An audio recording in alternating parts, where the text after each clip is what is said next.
Our group of adventurers have found their way into the town of Vallaki. While investigating the case of the missing bones of St. Andrel, they had followed the clues to the local coffin maker's shop, where they had uncovered a nest of vampire spawn who quickly began to swarm our heroes. Meanwhile, the weather is brooding above Castle Ravenloft.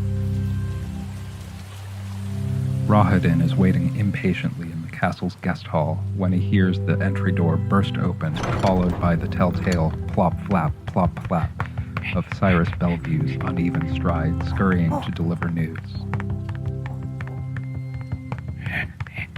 As this short, beastly hybrid of a man comes around the corner, Rahadin steps out from the shadows and stands directly in the middle of the hall, making Cyrus stop abruptly, seeming to not want to come within 10 feet of him.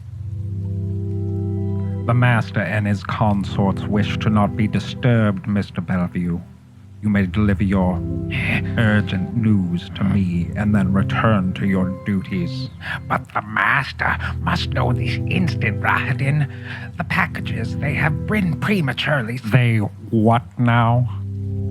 They briefly bicker for a moment until Rahadin hears Cyrus's message in full before sending him off to kitchen duty. Rahadin makes a heavy sigh before entering the dining hall. Count Strahd von Zarovich is lounging crookedly in his chair at the head of the table. He is raising his crystal goblet to examine how the chandelier's candlelight catches its thick, dark red contents before drinking deeply.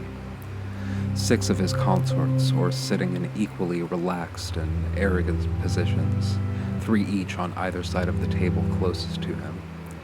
There is another at the table, an attractive and naive for her age looking woman who looks to be out of place, sitting at the other table end opposite of Strahd. Hers is the only place set with food, if you can call it that, and she is poking it around her plate with the awkward look of somebody who is simultaneously deeply uncomfortable in the presence of the others and someone who also desperately wants to belong with them. Ah, Rahadin, my ever-faithful chamberlain. You look grave, my friend.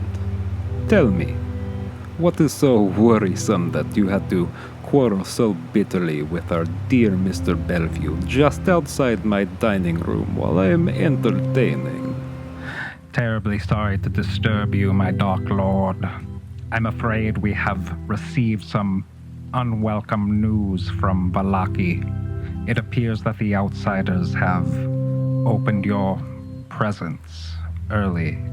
Your painstaking plans for the Feast of St. Andrel, they have been set off prematurely by our over-eager outsiders. Strahd drinks deeply and finishes his cup before gently placing it back on the table before him. He sits up in his chair and sighs before smiling malevolently while glancing left and right at his consorts. Meddlesome children. Strahd speaks to the woman at the other end of the table before addressing the dining room at large.